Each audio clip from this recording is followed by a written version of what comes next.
Subscribe now and press the bell icon. Never miss an update. नहमदुहु व नसल्ली अला रसूलिल करीम अम्मा बाद।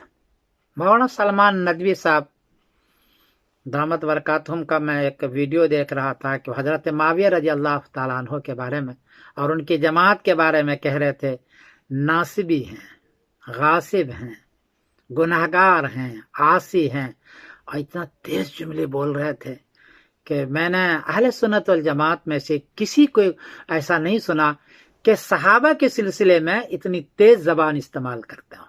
ये पहला आदमी है जिनको मैंने इस तेज जबान से मैंने सुना है। इख्तिलाफ तो हुआ है, अहादीस दोनों तरफ है, लेकिन अहले सुन्नत वल जमात का तरीका हमेशा यह रहा है कि वो सहाबा के बारे में अपनी जबान को बंद रखते हैं और ये कहते हैं कि इज्तिहादी गलती है, और वाक़तन इज्तिहादी गलती है, वाक़तन।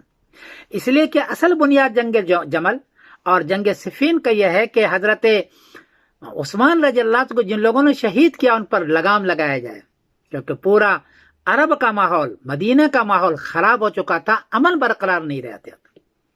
तो हजरत अली रज़ी अल्लाह तआला से हजरत आयशा का मुतालबा, हजरत माविया रज़ी अल्लाह का मुतालबा यही था। लेकिन हजरत अली रज़ी अल्लाह तआला ऐसे टोले के दरमियान में थे कि उनको लगाम नहीं लगा पा रहे थे, उनको कुछ कह भी नहीं पा रहे थे। सारे टोले वही लोग थे जो मदीने में उद्यम मचा रखा था, वो नहीं कर पा रहे थे। इसलिए एक की गलती कि वो कर नहीं पा रहे हैं और दूसरी गलती कि कह रहे हैं कि अमन कायम करो, ये है इज्तिहादी गलती। इसलिए हमारे उलमा ने हमेशा इन हजरात के बारे में मुंह बंद रखा है और ये कहा है इज्तिहादी गलती, इतनी तेज नहीं बोलना चाहिए। क्यों ऐसा किया है हजरत हमारे उलमा ने? उसकी वजह यह है कि हुजूर पाक ने खुद फरमाया है कि मेरे सहाबा को निशाना मत बनाओ मेरे बाद। इख्तिलाफ तो होगा, हंगामे होंगे, निशाना नहीं बनाना। हदीस मौजूद है, क़ाल रसूलुल्लाह सल्लल्लाहु अलैहि फी अस्हाबी ला तत्तखिज़ु मग़रज़न बाग़ी, कि ए अल्लाह मेरे असहाब के बारे में अल्लाह से बचो, उसको मेरे बाद तुम निशाना नहीं बनाना, गरज़न निशाना नहीं बनाना, इसलिए कुछ से मुझे तकलीफ होती है। ये तिरमिज़ी शरीफ की हदीस है, बाब फी मन सब्बा असहाबन नबी, हदीस का नंबर है 3862। निशाना नहीं बनाना। दूसरी हदीस के अंदर है कि गाली नहीं देना। इसलिए हमारे असहाब ने इनको बाज़ाब्ता ये नहीं किया है। जहां तक हजरत माविया रज़ी अल्लाह की बात है, तो हजरत माविया रज़ी अल्लाह तआला अन्हु के लिए नबी करीम सल्लल्लाहु अलैहि वसल्लम दुआएं की है। अगर माविया रज़ी अल्लाह तआला अन्हु गासिब है, नासिबी हैं, तो ये दुआएं झूठी हो जाएंगी। हदीस मौजूद है, यानी नबी सल्लल्लाहु अलैहि वसल्लम क़ाल ले माविया अल्लाहुम्मा अजअलहु हादियन महदियन वहद बिही, तिरमिज़ी शरीफ बाब मनाक़िब माविया नंबर है 3842, कि अल्लाह माविया रज़ी अल्लाह तआला हिदायत दे और लोगों को, खुद उनको भी हिदायत दे और लोगों को उनके जरिए से हिदायत हो जाए। अगर हजरत माविया नासिबी हैं, गासिब हैं, तो ये हदीस का क्या होगा? दूसरी हदीस है तबरानी की, अन्ना नबी सल्लल्लाहु अलैहि वसल्लम क़ाल ले माविया अल्लाहुम्मा अल्लिमहुल किताब वल हिसाब मक्किन लहू फिल बिलाद, अल्लाह उनको किताब सिखलाइए, हिसाब सिखलाइए और शहर के अंदर उसको गालिब रखिए। हदीस झूठी हो जाएगी। इसलिए हमारे उलमा ने हमेशा ये तरीका इख्तियार किया है कि हजरत माविया के रज़ी अल्लाह या सहाबा के बारे में बिल्कुल वो खामोश रहे और कहा कि इज्तिहादी गलती है, क्योंकि हुजूर ने मना फरमाया। शिया हजरात ने सहाबा के बारे में अपनी जबान खोली, पता है कहां तक गए?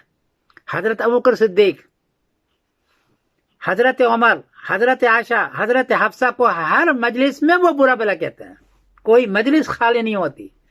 हालांकि हजरत आयशा अहले बैत में से हैं, हजरत हफ्सा अहले बैत में से हैं, अहले बैत की में से हैं, आयत में मौजूद है, लेकिन हमेशा इसको बुरा भला कहते हैं। हजरत अबू बकर सिद्दीक ससुर हैं, हजरत उमर ससुर है नबी करीम सल्लल्लाहु अलैहि वसल्लम के, लेकिन कोई भी मजलिस ऐसी शिया हजरात की नहीं होती जो इन हजरात को गालियां न देते हों। हजरत सलमान नदवी साहब अगर यही रास्ता इख्तियार करें तो कोई भी सहाबा बचेंगे नहीं। सब सहाबा में से जिसको जिसकी मर्जी होगी उनको नासिब करार दे दिया जाएगा, उसको गासिब और गुनहगार करार दे दिया जाएगा।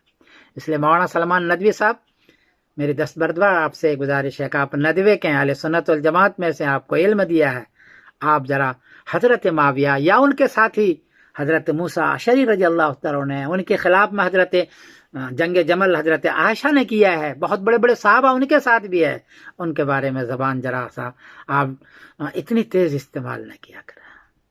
یہ ہمارے بزرگوں کا طریقہ نہیں ہے، یہ اہل سنت والجماعت کا طریقہ نہیں ہے، یہ شیعوں کا طریقہ ہے جنہوں نے سارے صحابہ کو حضرت علی کے محبت میں اپنا سیاسی مفاد حاصل کیا، اپنی ایک الگ جماعت بنائی اور جماعت کا نام ہی شیعہ رکھا، اور وہ اہل سنت کو گالیاں یا اہل صحابہ کو گالیاں دیا کرتے ہیں، وہ رات دن صبح شام دیکھو اس کی کوئی مجلس خالی نہیں ہوتی۔ اس لیے میں پھر دوبارہ عرض کرتا ہوں، مولانا سلمان ندوی صاحب آپ اس بارے میں سوچیں، آپ نے قرآن کے بارے میں بھی تحریف کا قائل رہے ہیں، اور بھی بارے میں آپ رہے ہیں، آپ یہاں بھی آپ زیادتی کر رہے ہیں، میں آپ سے دست بردار گزار کرتا ہوں۔ میں سعید القاسم بول رہا ہوں مانچسٹر انگلینڈ سے۔ السلام علیکم ورحمۃ اللہ وبرکاتہ۔